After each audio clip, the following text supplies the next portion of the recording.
Bom dia, irmãos. Graça e paz do nosso Senhor Jesus Cristo. Retornamos com nossa escola bíblica dominical. E hoje pretendo ficar um pouquinho mais solto aqui, fazendo os ajustes finais, para que a gente consiga captar bem. Irmãos, nós estudamos nas aulas anteriores de maneira bem resumida, acerca da antropologia cristã, mais especificamente a antropologia bíblica, que nós entendemos que é uma antropologia correta, uma resposta correta a essa visão acerca do homem.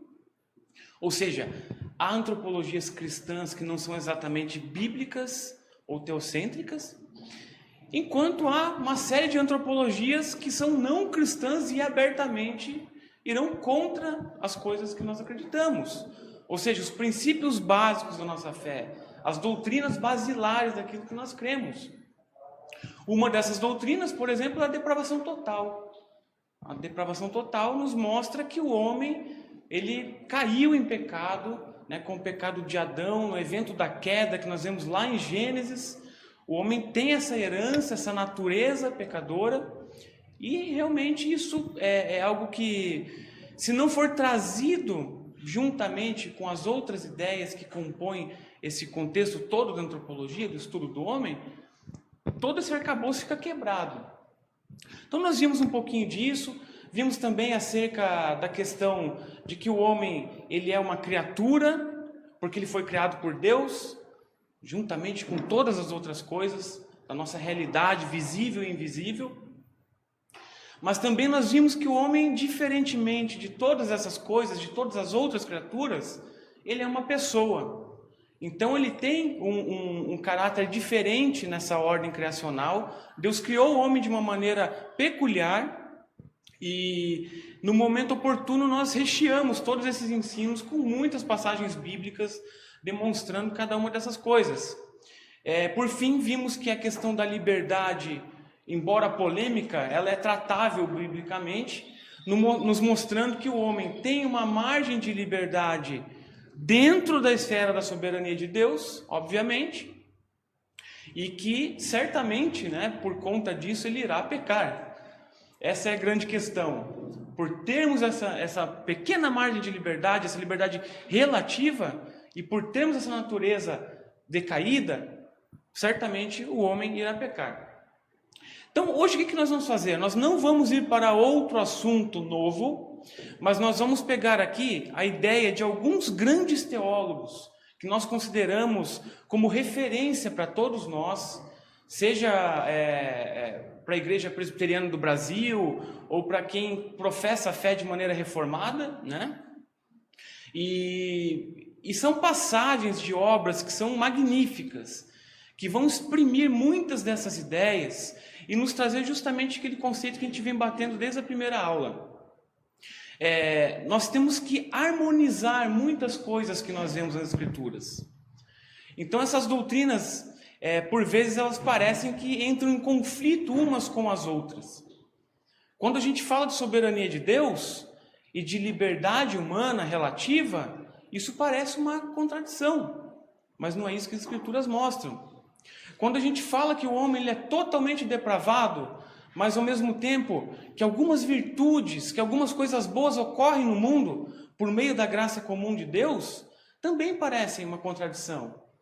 Então esse paradoxo ele é presente ao longo de toda a teologia, principalmente nesses quesitos da antropologia bíblica. Então nada melhor para o momento, nós acreditamos, que trazer esses grandes teólogos do presente e do passado para ouvir a opinião dessas pessoas. Eu tenho falado aqui durante 4 aulas, vamos agora ouvir os grandes teólogos falando, A gente tem aquela frase que diz que nós estamos sob o ombro de gigantes, para que a gente consiga enxergar lá na frente, É dessa maneira que a gente vê.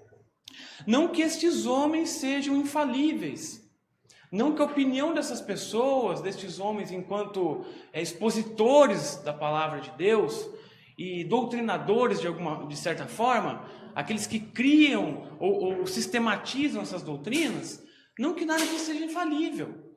né? Infalível somente as Escrituras. Mas nós temos que fazer esse exercício de pegar estas palavras, pegar essas doutrinas e comparar com as Escrituras, comparar a opinião de um e de outro para entender se isso realmente faz algum sentido. Então esse é o nosso objetivo hoje. Mas antes de tudo, façamos uma breve oração. Ó Pai amado, nós te damos graças por mais um dia reunidos na Tua casa, Deus. Obrigado, Pai, pois o Teu povo se reúne aqui para adorar e glorificar o Teu santo nome, Pai. E também para aprender mais acerca de Ti, Senhor. Sabemos que os Teus conhecimentos, eles são profundos. Sabemos que o nosso conhecimento, Pai, nossa capacidade é limitada. Mas, por favor, Pai, pelo poder do Teu Santo Espírito, nos ajude nesse momento, Pai. Abra nosso entendimento, abra nosso coração e nos ajude para que não saiamos da Tua verdade, que tudo o que falemos aqui seja a Tua verdade atestada pelas Escrituras, ó Pai. Assim nós te pedimos e agradecemos. No nome santo de Jesus. Amém. Então eu fiz uma seleção, irmãos, de alguns teólogos, né? E confesso que fiquei um pouco chateado porque nós não conseguiríamos cobrir todas as opiniões dos grandes teólogos, né? Porque não teríamos tempo hábil para isso. Mas vamos tentar fazer o máximo possível e trazendo, né, um conteúdo um pouco mais profundo. O que eu fiz basicamente foi colocar o texto de cada uma dessas obras, que eu pincelei com muito cuidado e com muito esmero, e nós faremos a leitura parte a parte, iremos parar para conversar. Se alguém quiser durante a leitura, durante essa exposição, comentar alguma coisa, fique à vontade. A nossa ideia é que seja realmente participativo. Não preciso ficar sozinho monopolizando. Fiquem à vontade, irmãos. Então a gente começa com John MacArthur. Acho que todos nós aqui conhecemos ele. É um teólogo e pastor renomado, batista.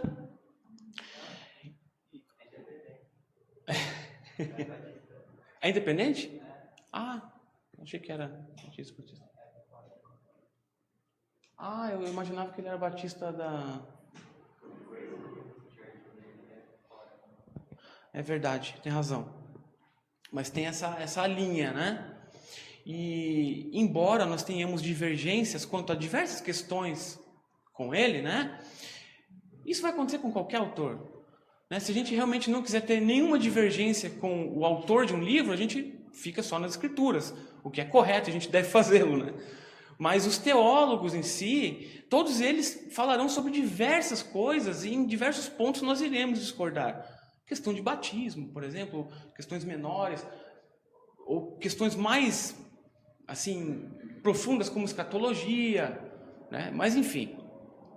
Esse livro, João Calvino, Amor, a Devoção, Doutrina e Glória de Deus, é um livro relativamente famoso aqui no Brasil, editado pela editora Fiel, creio que todos conhecemos. Ele traz uma série de autores ali, grandes teólogos da atualidade, e cada um deles vai falando acerca de um tema da teologia reformada, só que na perspectiva de Calvino.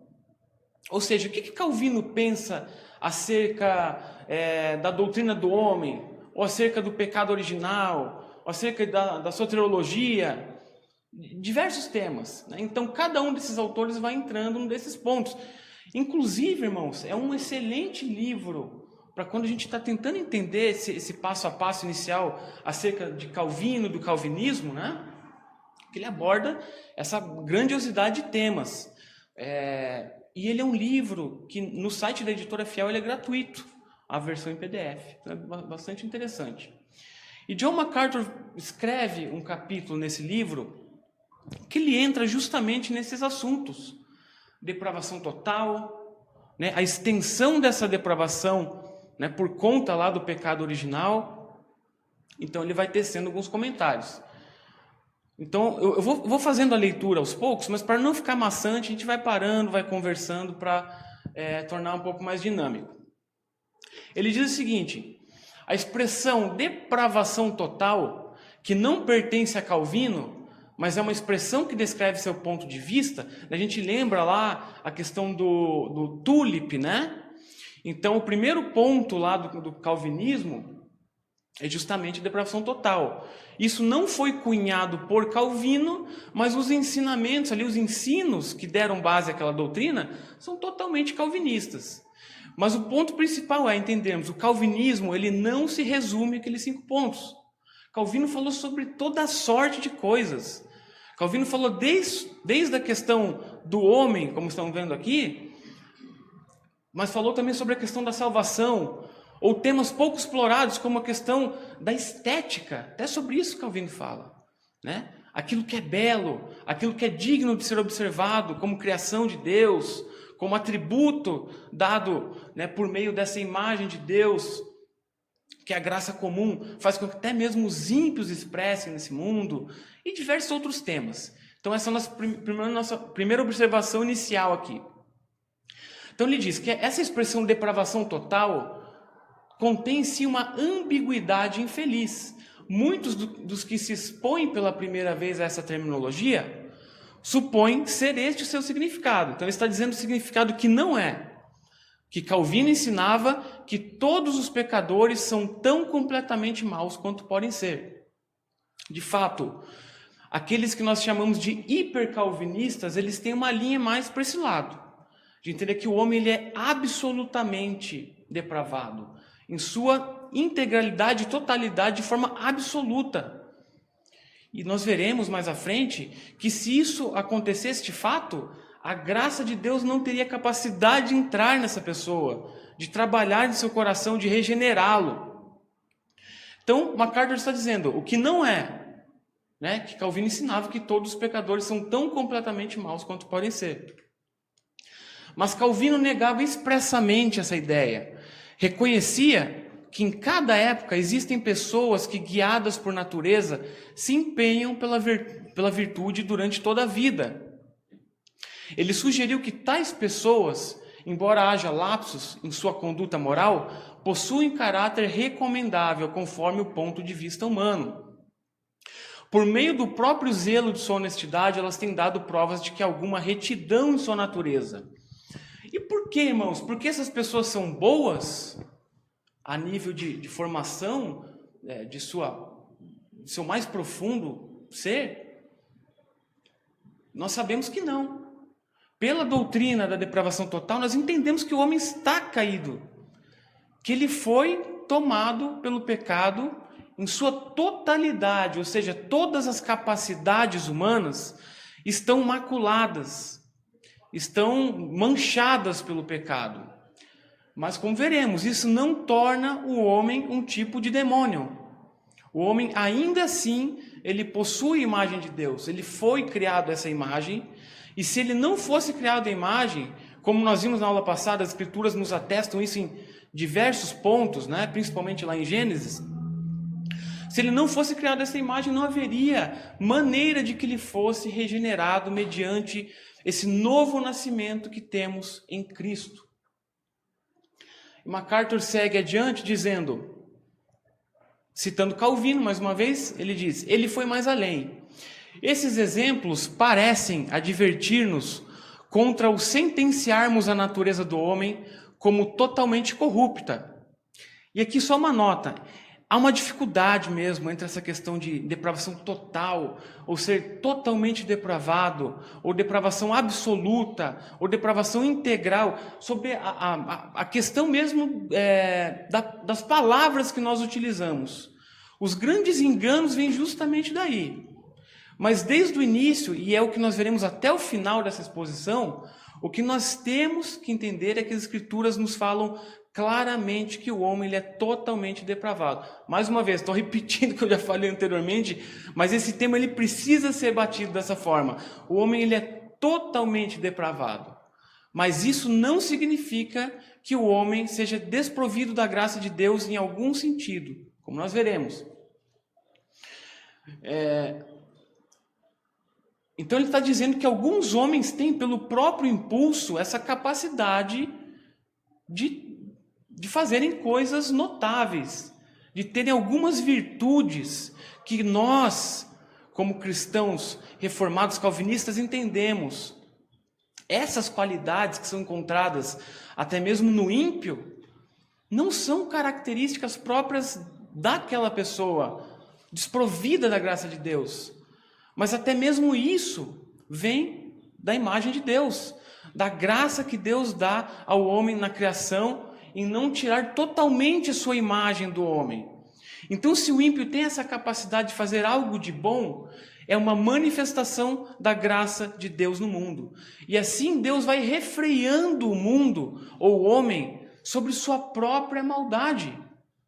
Os eventos que Deus utiliza, as circunstâncias que Ele utiliza para fazer isso, irmãos, não precisam ser totalmente despersonalizadas, vamos dizer assim. Deus pode usar um ímpio, alguém que está imerso em seu pecado, através desse ponto de contato, como diria o teólogo Cornelius Van Til, que essa imagem de Deus, que torna possível que Deus use o homem para a graça comum dele nesse mundo, pode refrear realmente o pecado de outras pessoas. E nós vemos atos heróicos através da história. Nem sempre os crentes estão à frente das coisas boas que são criadas. Isso é um indicativo. Novamente, isso não torna o nosso entendimento acerca do homem como algo que os liberais fazem, de que o homem é bom, de que ele está fazendo o bem e que, se ele deixado à parte, ele fará o bem naturalmente. Nós sabemos que o homem ele é capaz de fazer o bem, a virtude, em alguns momentos. Mas que esse mesmo homem que Calvino se refere, for deixado para executar as suas rotinas, suas atividades, ele irá pecar. Naturalmente esse homem irá pecar, porque a natureza é caída. Alguns chamam isso de virtude civil, né? Contraste com a virtude realmente aqui de Deus, o ímpio não pode ter. Acho que, salvo engano, Jonathan Edwards falou alguma coisa sobre isso. Agostinho também trouxe lá atrás, né, num contexto que Agostinho estava debatendo com Pelágio de um lado, né, e a gente imagina assim que não era uma coisa simples como é hoje em dia. Nós temos a informação, a facilidade de obtermos esses conhecimentos, isso é muito tranquilo para a gente busca no Google o que é a doutrina da depravação total. Você ficou meio assim, tá, isso que não parece, né? Não, e o que é a doutrina da depravação total na perspectiva da Igreja Presbiteriana do Brasil? Devam aparecer lá os nossos símbolos de fé. Então hoje é muito mais fácil a gente elencar essas ideias. Imagina no contexto, né, de Agostinho, de Pelágio, em que havia essa pressão por ter um posicionamento oficial acerca do que era ou que não era acerca das doutrinas, né? E eu acredito que, inclusive, tinha uma frase aqui de Agostinho, eu não vou lembrar agora, mas ele usa um termo nesse sentido, ele faz uma separação entre aquilo que é civil, aquilo que é no âmbito mais espiritual. É um pouco mais aprofundado, né? Um pouco mais aprofundado que nós já estamos indo. Vamos seguir. No entanto, Calvino prosseguiu afirmando que isso, na verdade, remete-nos à direção contrária.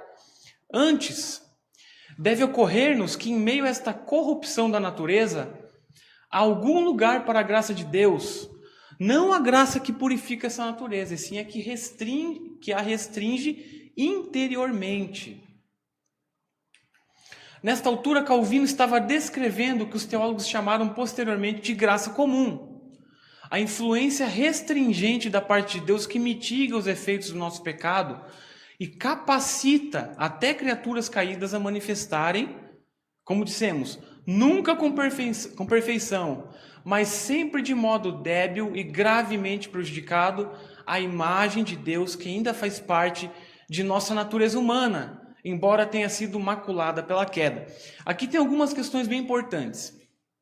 Tá, primeira delas, né? A graça de Deus ela vai mitigar os efeitos do pecado. Significa que o pecado continuará no mundo. O pecado continuará sendo parte da natureza daquela pessoa que é alcançada pela graça comum. Por isso que, num assunto totalmente paralelo a esse, nós temos uma divisão entre graça comum, que é essa graça que possibilita que coisas boas aconteçam no mundo, mesmo em meio ao pecado, Deus refreando o mundo, e do outro lado nós temos uma graça especial, que é uma graça que vem para salvar o homem, para tirar o homem desse pecado, para fazer com que o homem encontre a Cristo. Então são duas coisas diferentes. A graça comum está estendida sobre toda a criação, tudo que Deus criou. E através dela Deus capacita até mesmo essas criaturas caídas a manifestarem estas coisas boas, positivas. Só que no fundo, estas coisas que são aparentemente ou exteriormente boas e positivas, como dissemos, elas sempre estão manchadas. Então, ou a gente admite que o homem ele é totalmente, absolutamente depravado, não faz nada de bom, ou nós partimos para um outro caminho, que é o caminho de Calvino, que é o caminho dos crentes reformados, que é entender que apesar da natureza caída, Deus refreia o mundo através da sua graça comum, e o homem tem essa capacidade de fazer algumas coisas boas, manchadas por sua própria vaidade, manchadas por seu próprio ego.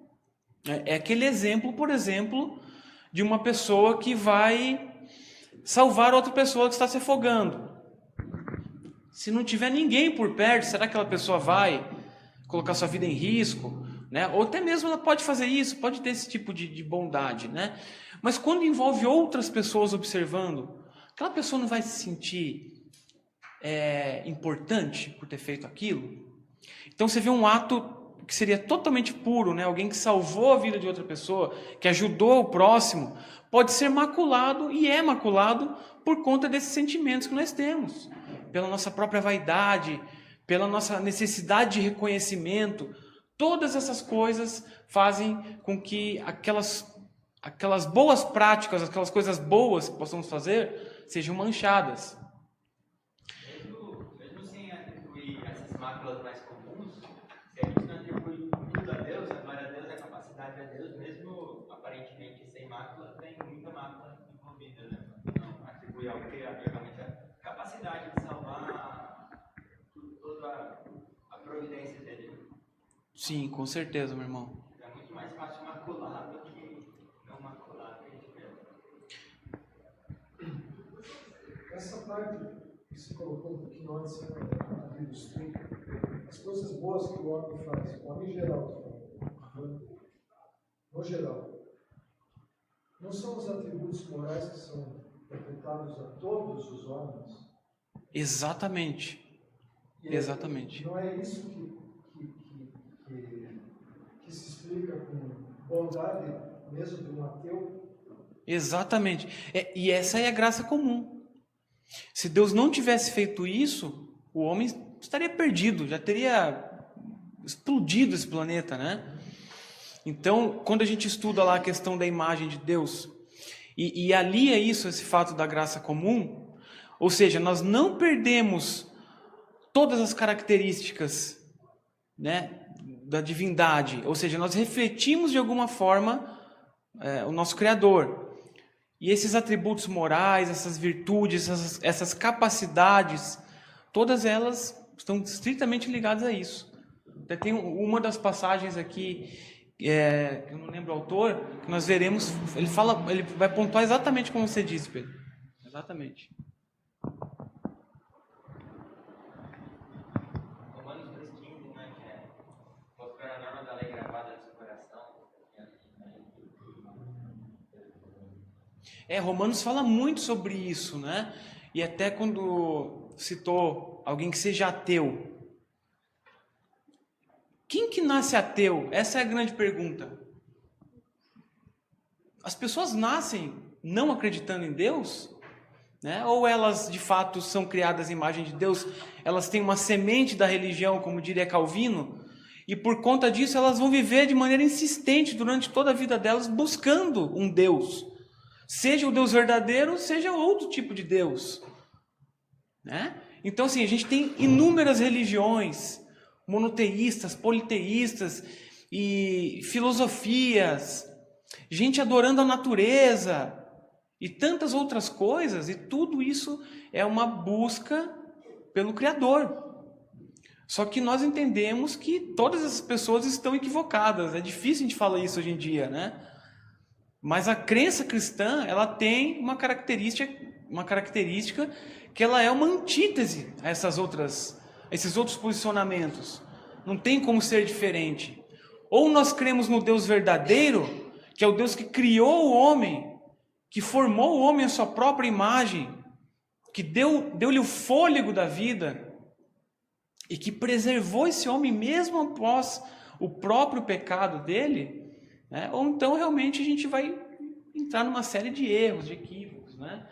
Então, esses atributos, essas características que nós continuamos carregando, né? Como os irmãos falaram, como o irmão citou em Romanos, tudo isso faz parte desse aspecto da criação de cada um de nós, da criação do homem. E é fonte de todos os enganos, né? Diga-se de passagem. Porque o homem, ele vai fazer algo de virtuoso, ele vai fazer algo de positivo, e ele vai achar que ele está sendo como se estivesse acima de toda bondade. Então, não importa o que ele professe, não importa o que o homem professe, ele irá acreditar que aquilo é a mais alta e a mais pura bondade. Religiões que colocam a bondade como meio de se alcançar a graça, colocam isso no centro de todas as coisas, são religiões equivocadas. O catolicismo tem um pouco disso, o espiritismo principalmente, em que você precisa fazer o bem para que você alcance um tipo de salvação. E na nossa perspectiva de homens caídos, que são regenerados, nós entendemos que fomos criados para as boas obras, mas as boas obras elas não nos salvam, porque nós continuamos sendo pecadores. É um ciclo, os irmãos percebem?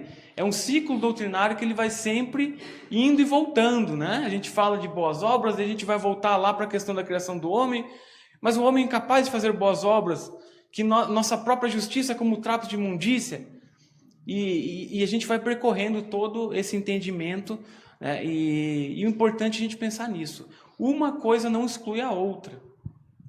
A Bíblia, que é a fonte de todas essas doutrinas das quais estamos falando, um dos princípios de interpretação das Escrituras é a harmonia das Escrituras.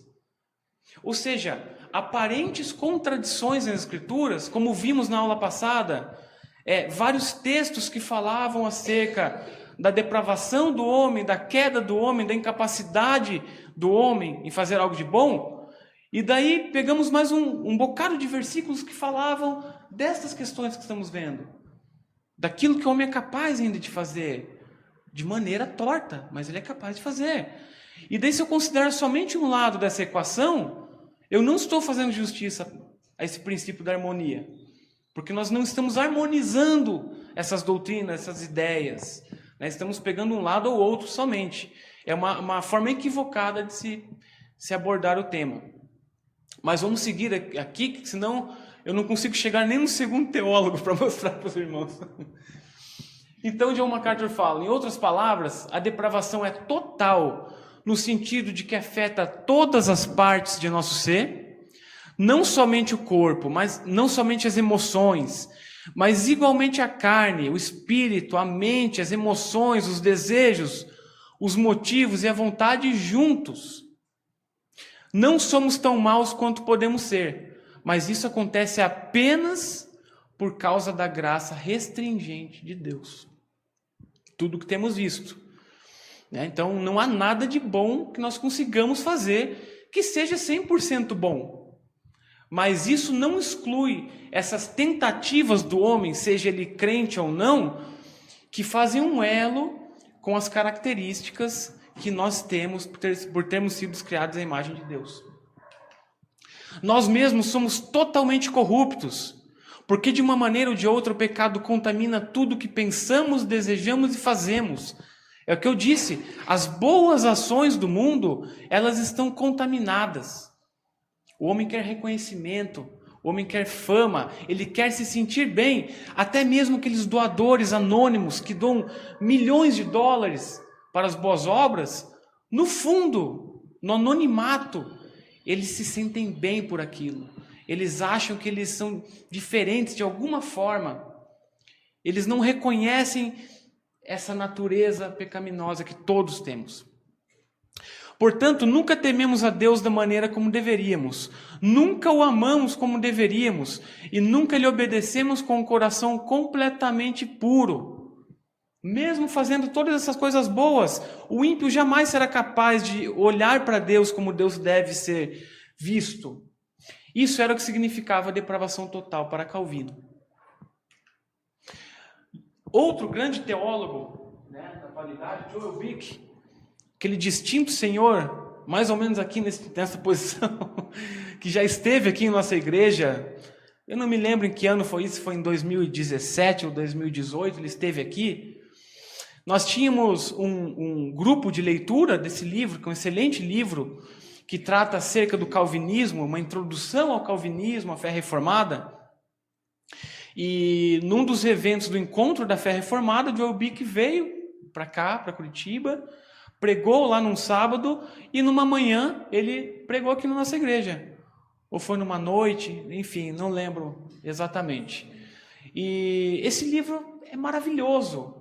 Eu sempre fico indicando o livro nas minhas falas, mas realmente, se eu pudesse escolher um livro para estudar ele do início ao fim e fazê-lo novamente, seria esse livro. Ele nos ajuda muito na compreensão de todas essas doutrinas. E o reverendo Joel Bick, ele vai falar sobre esse tema também. Ele diz o seguinte: a depravação total não é depravação absoluta. Nesse ponto, os calvinistas sempre se esforçaram por afirmar que a depravação total não implica que os homens são animais ou demônios, ou que são tão depravados quanto poderiam ser. É o que nós falamos. Este mundo não é o inferno. A depravação total não significa que o incrédulo é totalmente mau em tudo que faz, e sim que nada do que ele faz é totalmente bom. Tudo o que o homem faz está maculado. Tudo o que o homem faz está maculado. Às vezes soa como uma repetição, A gente sempre está voltando para os mesmos pontos aqui, mas isso se faz necessário, irmãos, porque, mais uma vez, a gente tem que entender que a doutrina da depravação total, ela é uma doutrina bíblica, é o que cremos, mas ela não é uma depravação absoluta. Isso não torna, esse entendimento, reconhecermos isso, não nos torna menos crentes ou menos reformados, porque nós estamos aqui afirmando que as boas obras, que são feitas pelos que não acreditam em Deus, ou até mesmo por nós, por quem quer que seja, estão maculadas. E voltamos novamente para a doutrina da depravação total. O homem não é tão caído que perdeu a conscientização de Deus ou a consciência. Por meio da bondade comum de Deus, o homem ainda é capaz de mostrar afeição familiar, fazer o bem cívico e cumprir deveres como cidadão. É capaz de grande heroísmo, grande coragem física, de grandes atos de autorrenúncia. Sabe por que o homem é capaz disso tudo, irmãos? O homem que não conhece a Deus? Porque tudo isso vem de Deus. E é por isso que o homem está sempre dentro dessa perspectiva de erro, porque ele não reconhece que essa bondade que ele acha que vem, do universo, ele não reconhece que essa bondade vem de Deus. Ou seja, nós estamos falando o seguinte, que nós, crentes, acreditamos que a bondade ela é totalmente uma criação e faz parte da própria natureza de Deus. O homem que não acredita em nada do que cremos, ele irá fazer coisas boas, ele por vezes será um excelente profissional, um exemplo no seu trabalho, ele fará coisas incríveis na sociedade, ajudando pessoas, erradicando a fome, ajudando o seu próximo de diversas maneiras. Mas esse homem, ele é incapaz de reconhecer que todas essas coisas boas que ele o faz porque ele é criado por Deus. Ele nunca entenderá isso.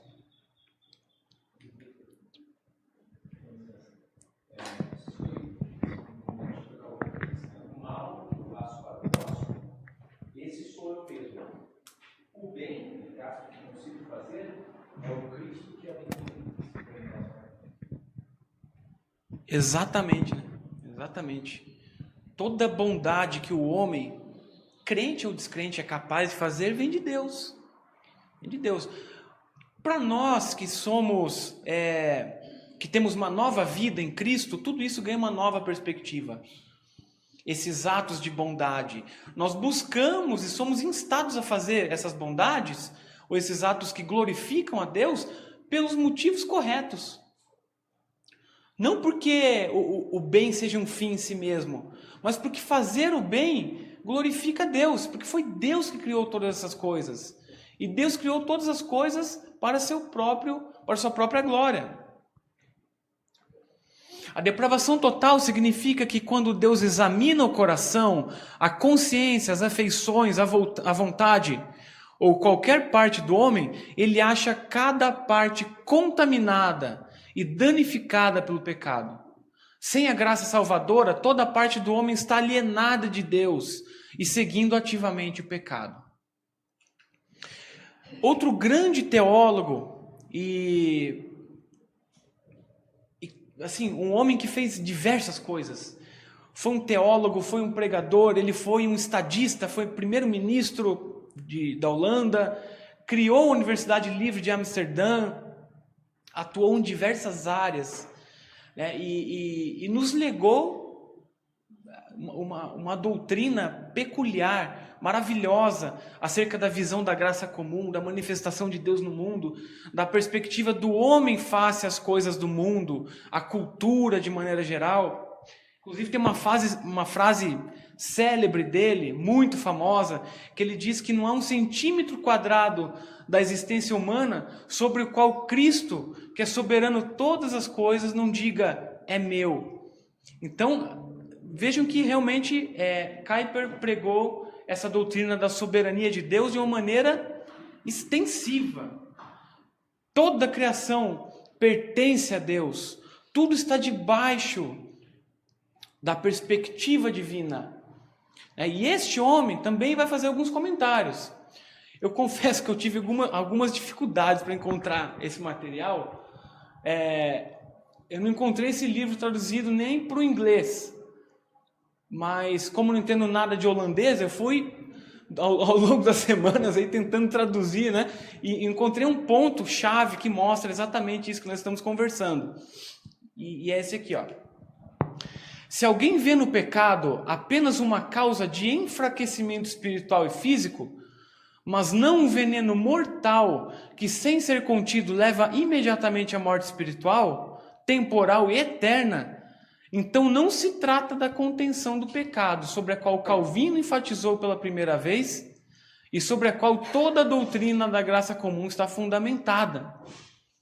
É justamente por isso que a Confissão de Fé de Westminster sempre enfatizou tão fortemente esse caráter mortal do pecado e combateu tão seriamente qualquer enfraquecimento do conceito de pecado. Então, Kuyper está falando aquilo que todos nós já cremos, né? Acerca da depravação total, a maneira como esse efeito noético, ou efeito do pecado, adentra tudo aquilo que nós fazemos, tudo aquilo que somos, né? Então, Kuyper vai nesse sentido falando acerca disso.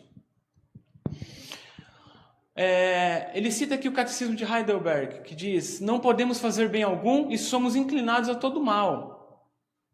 E se você permanece firmemente ancorado nessa terrível verdade, então é evidente que você encontra, tanto na narrativa do paraíso quanto em toda a Escritura, na vida humana ao seu redor e em seu próprio coração humano, os vestígios de uma obra divina que de diversas maneiras contém esse efeito mortal e absoluto do pecado, mesmo onde não há graça salvadora.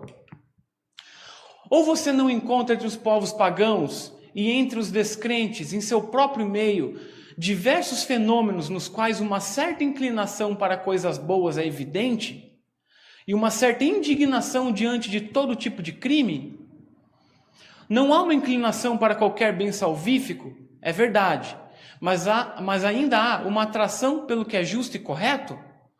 Não há atos de crueldade, desonestidade e violação da justiça aos quais a consciência pública, também entre os descrentes, se opõe? E não há inúmeros atos de amor e misericórdia a serem mencionados que às vezes envergonham os crentes realizados pelos descrentes. Então, o que Kuyper está dizendo é tudo que nós já falamos aqui, no sentido, né, de que até mesmo aqueles que não creem em Deus, até mesmo aqueles que estão longe, afastados de seu Criador, são capazes de expressarem de alguma maneira essas virtudes, porque isso faz parte da natureza humana. De forma, né, totalmente corrompida, deturpada, maculada, mas isso faz parte da natureza humana. E você não percebe claramente como, diante de tais situações, só pode fazer uma de duas coisas? Isso é importante, irmãos. Ou abandonar sua confissão do caráter mortal do pecado, ou seja, admitir que a doutrina da depravação total não existe, ou então segurar firmemente essa confissão com unhas e dentes, mas também reconhecer que há uma graça geral, uma graça comum, que impede o efeito mortal do pecado em muitos casos. É o que nós falamos anteriormente. A gente escolhe um desses caminhos. Ou desconsideramos essas coisas e ficamos como hipercalvinistas, acreditando que o homem ele é totalmente, absolutamente, de todas as formas, depravado a ponto que a graça não pode nem atingi-lo, né? E somos meras marionetes nas mãos do Criador. Mas não é isso que as Escrituras mostram. Nós vimos na aula passada diversas passagens que falam acerca da decisão do homem. O homem, ele deve decidir, ele deve optar pelo caminho correto, ele deve escolher esta bondade. E mesmo o homem desprovido do conhecimento de Deus, aquele homem que nunca ouviu falar acerca de nada disso aqui, ele é capaz de uma maneira manchada de fazer coisas boas. Outro grande teólogo que escreveu de maneira muito vasta acerca de todas essas coisas foi Herman Bavinck. Foi um contemporâneo, inclusive, de Abraham Kuyper. Ele tem um trabalho muito famoso, chamado Dogmática Reformada, em 4 volumes, são, sei lá, acho que talvez umas 3.000 páginas aí, mais ou menos, e um volume, ele trata especificamente da questão do pecado e da questão da salvação em Cristo.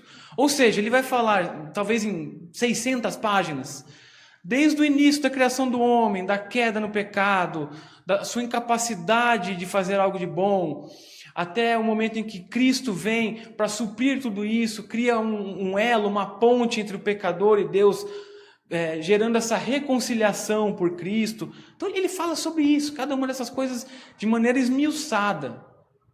Ele vai entrar nos nossos temas aqui também.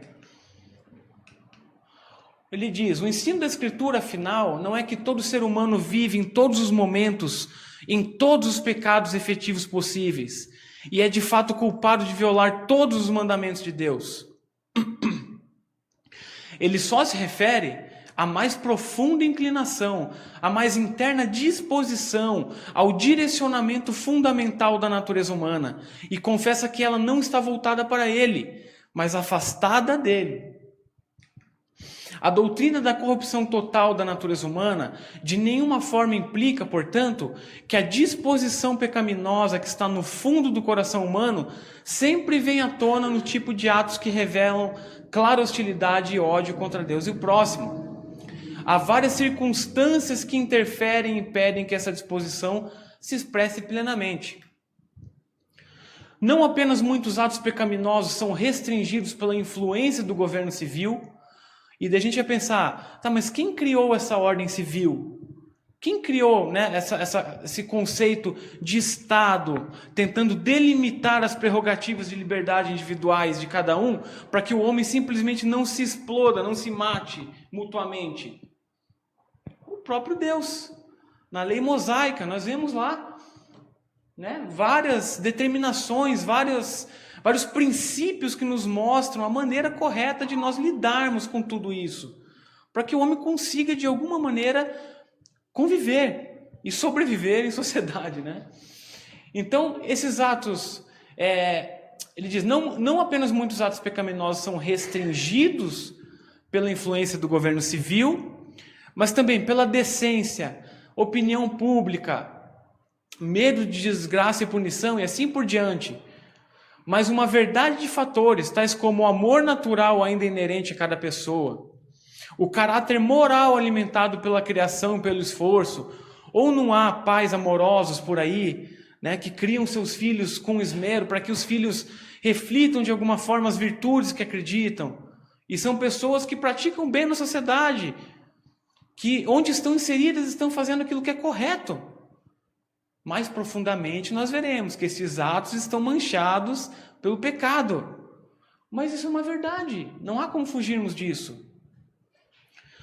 Circunstâncias favoráveis de constituição, ambiente ou trabalho, assim por diante, tudo isso frequentemente leva as pessoas a praticarem virtudes bonitas e elogiáveis. Uma questão aqui, irmãos, né? Quando a gente olha para isso e admite que o homem que não crê em Deus, ele é capaz de fazer essas coisas boas, né? Isso de certa forma, um tapa na cara do crente, da igreja. Porque muitas vezes essas frentes de bondade, de virtude, estão sendo carregadas por aqueles que não acreditam em Deus. Então nós entendemos que mesmo isso está manchado pelo pecado. Mas nós, conhecendo tudo isso, nós é que deveríamos estar levando estas questões adiante. Mas por vezes não o fazemos. Observe, porém, que enquanto esses fatores podem restringir a disposição pecaminosa do coração, eles não a erradicam. Isso é importante. Tudo isso restringe o pecado. Tudo isso restringe, de alguma maneira. E esses atos que são bondosos, são virtuosos, eles podem ser vistos por aí. Mas nada disso erradica o pecado que há no coração de cada um. Em todos os tipos de considerações, pensamentos e desejos sórdidos, ela continua vindo à superfície. A disposição pecaminosa do coração, né? Ele está se referindo.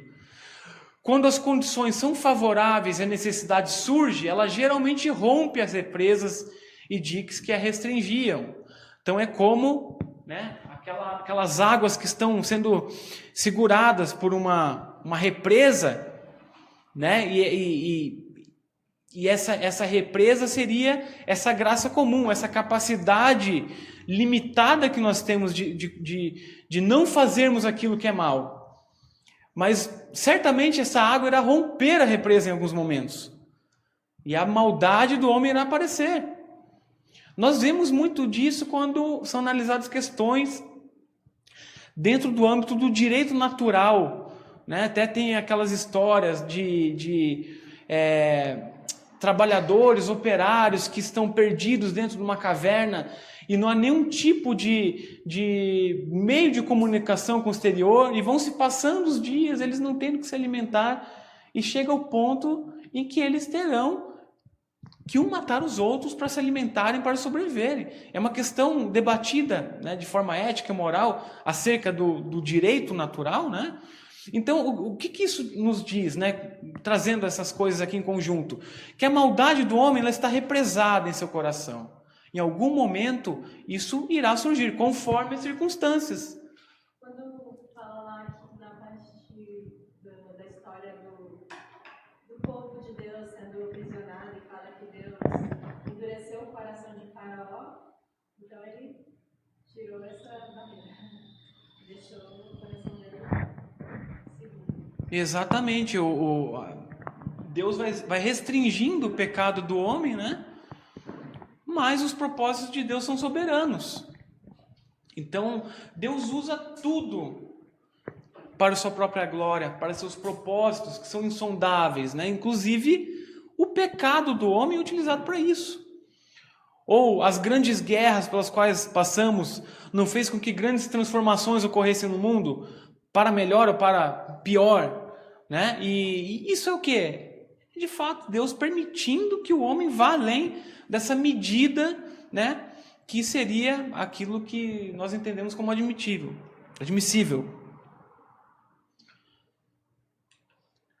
E já estamos finalizando, irmãos. Mais uma aqui de Herman Bavinck. Ele diz o seguinte: desta graça comum procede tudo o que é bom e verdadeiro que ainda vemos no homem decaído. A luz ainda brilha nas trevas. O Espírito de Deus vive e trabalha em tudo que foi criado, porque Deus é soberano sobre todas as coisas.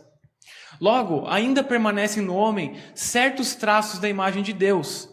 Há ainda intelecto e razão. Todas as espécies de dons naturais estão presentes nele. O homem ainda tem uma percepção e uma impressão da divindade, uma semente da religião.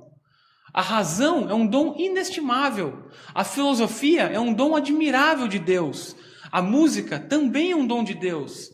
As artes e a ciência são boas, proveitosas e de alto valor. O Estado foi instituído por Deus. Há ainda uma aspiração por verdade e virtude, também pelo amor natural entre pais e filhos. Em assuntos que dizem respeito a esta vida terrena, o homem é capaz ainda de fazer muitas coisas boas.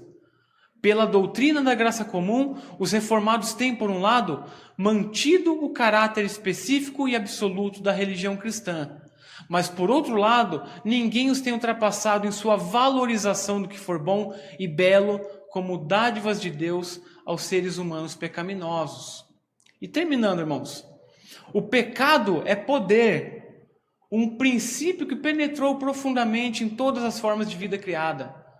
Teria, caso entregue a si mesmo, devastado ou destruído tudo. Mas Deus interveio com sua graça. Pelo uso da graça comum, Deus restringe o pecado em sua ação desintegradora e destrutiva. Mas essa espécie de graça ainda é insuficiente. Ela subjuga, mas não muda. Restringe, mas não domina. Então, Kuyper está falando exatamente aquilo que falamos aqui em outros momentos, né? Embora essa graça de Deus esteja presente no mundo, ela não torna o homem puro, ela não torna o homem santo. O único meio pelo qual podemos alcançar isso, e somos instados a fazê-lo, é por meio de Cristo, sendo regenerados, entendendo essa nova vida, essa nova natureza que temos. Então, irmãos, eu busquei aqui nessa oportunidade trazer alguns desses teólogos falando acerca destes pontos, porque eu acredito que onde há polêmica, né, há também dúvidas, e nós precisamos, como eu falei, subir nos ombros de gigantes para que a gente consiga enxergar lá longe. A gente vê que de uma maneira ou de outra todos eles irão convergir. Os princípios são os mesmos.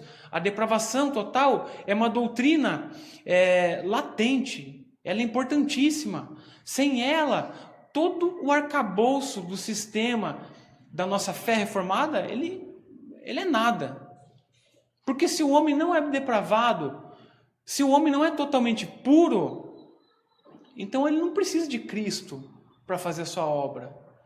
Então a gente passa a enxergar, olhando para a depravação humana, olhando para a natureza do homem, tal como ele foi criado, nós olhamos de uma maneira diferente para o próprio Cristo naquela cruz. Nós entendemos que o homem seria incapaz mesmo de justificar a si mesmo. E por conta disso, a justiça de Deus é aplicada em Cristo, que recebe toda essa punição por conta dessa depravação humana, por conta desse pecado que está em cada um de nós. Então essa é a nossa fala hoje. Ainda temos alguns minutinhos, se os irmãos quiserem ponderar alguma questão, comentar. Fiquem à vontade, por favor. Acho importante a gente compreender essa depravação mental, porque, por vezes, esse pensamento, somos totalmente depravados, nós somos incapazes de fazer o bem. Às vezes a gente ouve crentes falando, porque nós pecamos em todo momento, em todo instante, por palavras, por pensamentos, por ações. E isso não é verdade, porque se é realmente nascido de novo, ele não pode a todo momento, em todo instante, em todo pensamento, estar pecando. Então é importante a gente ver o que realmente significa essa depravação total. Porque se irmos nesse pensamento, então significa que você não conhece a Cristo, né? Se você ainda continua na mesma vida, no mesmo, até nesse pensamento até pior do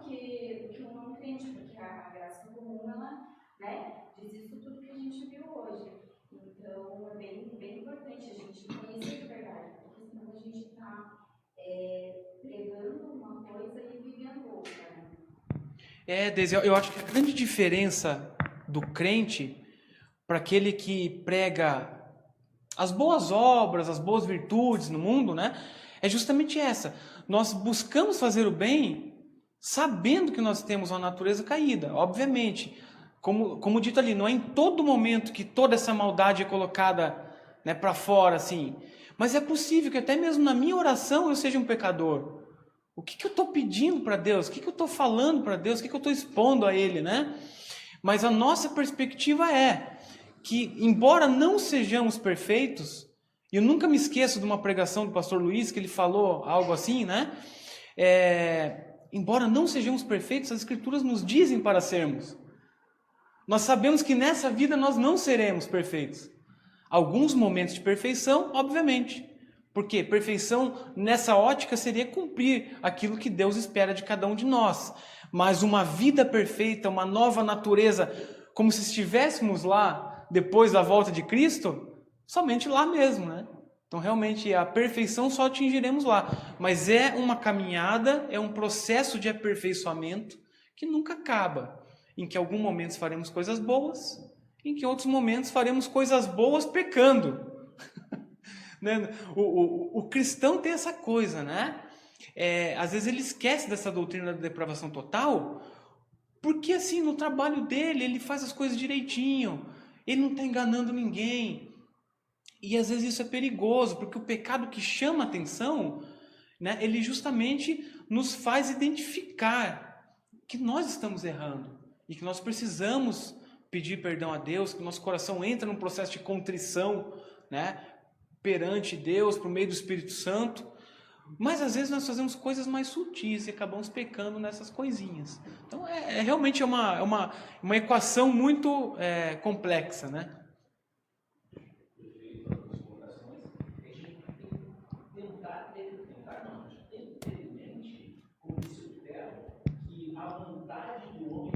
Escravo do pecado, como parte desse princípio. Mas quando o Senhor, nós mortos, nossos delitos e pecados, Ele realiza em nós, tanto o querer como realizar, a gente, a partir dessa graça do Senhor, tem esses atos.